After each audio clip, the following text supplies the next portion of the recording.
Revenons sur le triangle d'incompatibilité de la fiscalité française.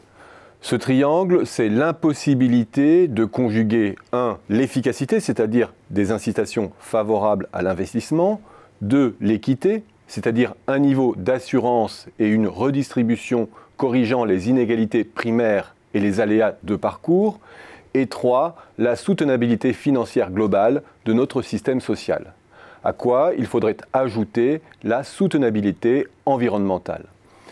Tenir tous les bouts apparaît aujourd'hui comme une mission inatteignable dans le cadre de la mondialisation qui exacerbe tout à la fois l'exigence d'attractivité et les risques de casse sociale et environnementale, donc la demande de couverture et avec elle la ponction financière sur les agents privés. Et il est clair qu'en la matière, la plupart des pays sacrifient l'un ou l'autre des objectifs. L'objectif environnemental est très mal servi par la fiscalité dans la plupart des pays. Les pays anglo-saxons tentent à privilégier le primat de l'efficacité au détriment de l'équité et de la soutenabilité financière.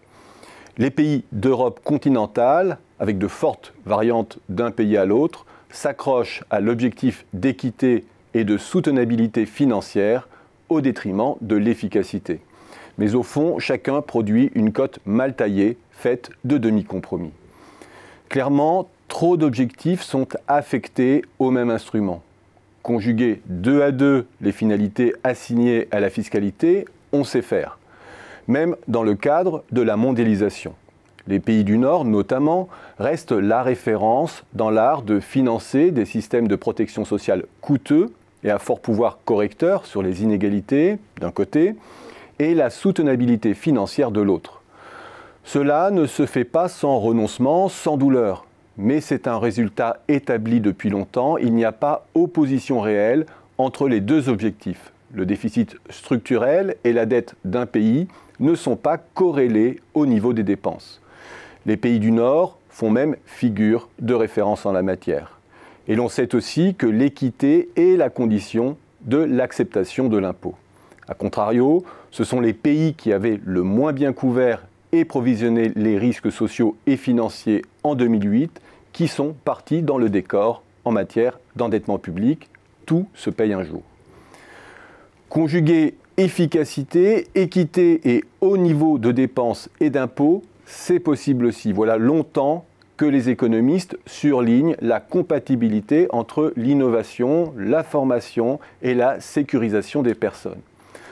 Là, une fois encore, ce sont les économies du Nord qui font figure de référence. A l'inverse, le délaissement des infrastructures, la multiplication des mini-jobs à faible couverture sociale, la non prise en charge des risques environnementaux sont autant de fausses économies qui peuvent s'avérer coûteuses à long terme.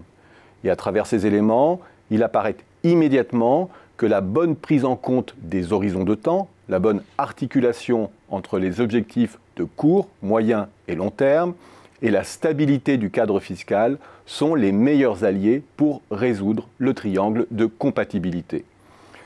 Le vrai fauteur de troubles, là-dedans, c'est de surcharger la fiscalité dans le domaine des incitations.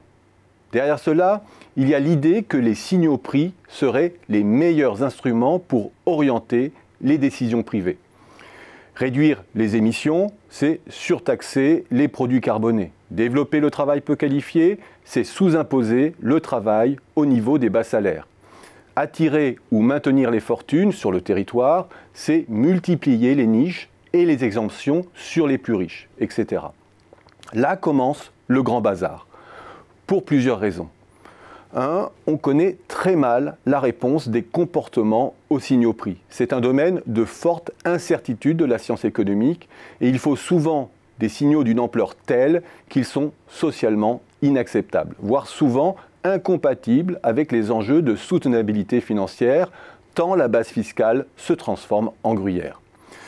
2. Ils introduisent un pointillisme et des conflits d'objectifs à l'instar du ciblage des baisses de charges qui encouragent le recrutement des moins qualifiés à court terme, mais entrent en collision avec l'objectif d'élévation des qualifications à long terme, favorable à la compétitivité et au plein emploi. 3. Ils introduisent une instabilité la fiscalité devenant le terrain de jeu de toutes les expérimentations. In fine, cette fixation de la fiscalité sur les incitations dévoie la fiscalité qui devient le palliatif de réglementations inadéquates ou sous-dimensionnées.